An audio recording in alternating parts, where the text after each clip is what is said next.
కథ పేరు చెట్టు చిరునామా. ఈ కథ విశాలాక్షి మాసపత్రిక వారు నిర్వహించిన మినీ కథల పోటీలలో బహుమతి పొందినది. రచన భమిడిపాటి విజయలక్ష్మి. సుందరమూర్తి సునందల ముద్దుల కూతురి కొడుకు 6 ఏళ్ల ఆకాష్ సమ్మర్ హాలిడేస్కని వాళ్ళ అమ్మమ్మ వాళ్ళ ఇంటికి వచ్చాడు.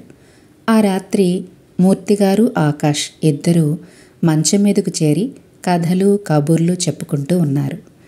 తాతయ్య, రేపు నువ్వు నాకు మీ ఊరంతా చూపించాలి. చిన్నప్పుడు నువ్వు ఆడుకున్న ప్లేసెస్ అన్నీ నాకు తిప్పి చూపించాలి అన్నాడు ఆకాష్. మరి ఉదయాన్నే నువ్వు నాతో పాటు వాకింగ్కి వస్తావా అని అడిగారు మూర్తిగారు. నీకన్నే ముందే లేచి రెడీ అయిపోతాను తాతయ్య అన్నాడు. అన్నట్టుగానే కోడి కూయక ముందే లేచి కూర్చున్నాడు ఆకాష్. తాత మనవడు ఇద్దరు రెడీ అయ్యి వాకింగ్కి బయలుదేరారు. ఈలోగా మూర్తిగారి ఫోన్ రింగ్ అయింది. సుబ్బారావు చెప్పు. నేనా? ఇప్పుడు నేరేడు చెట్టు దగ్గర ఉన్నాను. మరి నన్ను ఆ వేప చెట్టు దగ్గరికి వచ్చేయమంటావా అని అడిగారు. లేదు, నేను మర్రి చెట్టు దగ్గరికి వచ్చేసాను, నువ్వు అక్కడికి వచ్చేయి అని ఫోన్ పెట్టేశారు సుబ్బారావు గారు. మూర్తిగారు ఇప్పుడు ఆయన నుంచున్న ప్లేస్ గురించి ఆకాష్కి చెప్తూ ఉన్నారు. రే మనవడా, చిన్నప్పుడు మేము ఇక్కడే నేరేడు చెట్టు కింద ఆడుకునేవాళ్ళం. సరే పద, మనం మర్రి చెట్టు దగ్గరికి వెళ్దాం అన్నారు. అలా ఇద్దరూ ఒక ఇంటి దగ్గరికి వెళ్ళి ఆగారు. అక్కడ సుబ్బారావు వాళ్ళ కోసం వెయిట్ చేస్తూ ఉన్నారు. అలా వాళ్ళ ముగ్గురు నడుచుకుంటూ ముందుకు వెళ్తూ ఉన్నారు.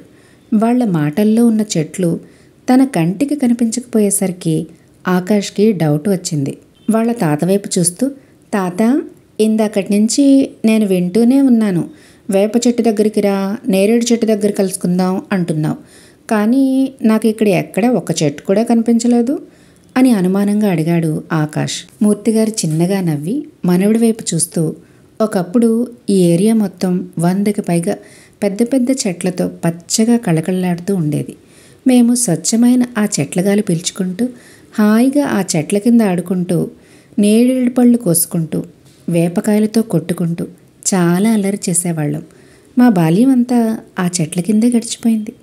అయితే సంవత్సరాలు గడిచే కొద్దీ నెమ్మదిగా ఒక్కొక్క చెట్టు కొట్టేస్తూ అక్కడ ఇళ్ళు కట్టేశారు. కొన్ని చెట్లు ఇల్లు కట్టడం వల్ల, కొన్ని చెట్లు రోడ్లు వెడల్పు చేయటం వల్ల కనుమరుగయ్యాయి. ఖాళీ స్థలాల్లో ఎప్పటి నుంచో ఉన్న ఆ భారీ వృక్షాలన్నిటినీ నిర్దాక్షిణ్యంగా నరికేశారు. అందులో ఒక చెట్టుకి 50 ఏళ్ళు పైమాటే ఉంటాయి. నిర్మానుష్య ప్రాంతాలు నిండు వీధులుగా మారిపోయాయి. ఇప్పుడు ఈ ఏరియా అంతా చూడటానికి అందంగా ఉన్నా చెట్టు లేని వెలితి ఆ వీధుల్లోకి రాగానే కనపడుతూ ఉంటుంది. చెట్లన్నీ నేలకూల్చి ఇళ్ళుగా మార్చిన అవి మా హృదయాల్లో ఇంకా సజీవంగానే ఉన్నాయి. మా బాల్యపు జ్ఞాపకాల్లో పదిలంగానే ఉన్నాయి. అంతకుముందు మా ఫ్రెండ్ సుబ్బారావు ఫోన్ చేసి, అదే ఆ నేరేడు చెట్టు దగ్గరికి వచ్చేయి అనేవాడు. ఇప్పుడు నేరేడు చెట్టు ఇంటి దగ్గరికి వచ్చేయి అంటున్నాడు. చెట్టు లేకున్నా మా చెట్టు చిరునామా మాత్రం మారలేదు అని చిరునవ్వుతో అన్నారు మూర్తిగారు. ఓ అవునా అని బాధగా అన్నాడు ఆకాష్. ఇప్పుడు మేము ఒకప్పుడు చెట్లుండేవి అని చెప్పుకుంటున్నాం, కానీ రానున్న తరాలు చెట్లను పాఠ్యపుస్తకాల్లో బొమ్మల్లో మాత్రమే చూడగలరేమో అనిపిస్తుంది అని భారంగా ఓ నిట్టూర్పు విడిచారు మూర్తిగారు. చెట్టు కథని విన్న ఆకాష్ మనసు చలించిపోయింది.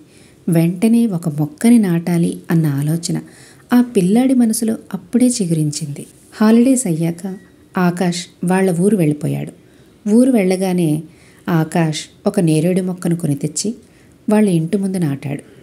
దాని చుట్టూ చిన్న కంచె వేసి సంరక్షిస్తూ ఉన్నాడు. ఒకరోజు కొత్తగా రోడ్లు వేయటం కోసం గుంతలు పడిన రోడ్లన్నీ తవ్వుతూ అదే క్రమంలో ఆకాష్ ఇంటి ముందు ఉన్న నేరేడు మొక్క దగ్గర కూడా తవ్వడం మొదలుపెట్టారు. అది చూసి ఆకాష్ ఆ చెట్టుకి అడ్డుగా నిలబడి, దీన్ని కొట్టొద్దు, ఇది నా చెట్టు అన్నాడు. పక్కనే ఉన్న వాళ్ళమ్మ, అరే నాని, అక్కడ రోడ్డు వేస్తారు, ఆ మొక్కని తీయక తప్పదు, నువ్వు పక్కకు జరుగు, నీకు అంతగా అదే మొక్క కావాలంటే ఈ మొక్కని కుండీలో వేసి పెంచుకుందాం అంది. నేను ఒప్పుకోను, నా మొక్క ఇక్కడే చెట్టుగా పెరగాలి, ఇక్కడ రోడ్డు వేయకపోయినా పర్వాలేదు, నా మొక్క మాత్రం పీకితే నేను ఊరుకోను అని మొండిగా అన్నాడు. ఎంత బ్రతిమాలినా నాని అక్కడి నుంచి వెళ్ళకపోవడంతో ఇక వాళ్ళు చేసేది లేక మొక్క పక్క నుంచి తవ్వుకుంటూ వెళ్ళిపోయారు. కొన్ని రోజులకి అక్కడ సిమెంట్ రోడ్లు పడ్డాయి. అయితే ఆ చెట్టు జోలికి ఎవరూ వెళ్ళలేదు. ఒక నేరేడు మొక్కను పెకిలిస్తుంటే ఒక చిన్న పిల్లాడు అడ్డుపడి ఆపాడు అన్న విషయం అందరికీ తెలిసి ఆశ్చర్యపోయారు. మనసులోనే ఆ పిల్లాడిని మెచ్చుకున్నారు. అప్పటి నుంచి ఆ చెట్టుని నాని నేరేడు చెట్టు అని పిలవడం మొదలుపెట్టారు. నానితో పాటు ఆ చెట్టు కూడా ఎదుగుతూ వచ్చింది. పెద్ద వృక్షం అయింది. ఒకసారి బీటెక్ చదువుతున్న నాని ఇంటికి వెళ్ళటం కోసం ఆటో ఎక్కి కూర్చున్నాడు. ఆ ఆటో దగ్గరికి ఒక వ్యక్తి వచ్చి, నాని నేరేడు చెట్టు మీదకి వస్తావా అని ఆటో అతన్ని అడిగాడు. తర్వాత ఇంకొకరు వచ్చి, నాని నేరేడు చెట్టు ఉండే ఏరియాకి వస్తావా అని అడిగారు. ఎందుకంటే ఆ ఏరియా మొత్తంలో ఉన్నది అదొక్కటే చెట్టు. అదే నేడు అడ్రస్గా మారింది. తను అప్పుడు నాటిన ఆ చిట్టి మొక్క ఇప్పుడు చిరునామాగా మారినందుకు గర్వంగా కాలర్ ఎగరేశాడు నాని అలియాస్ ఆకాష్.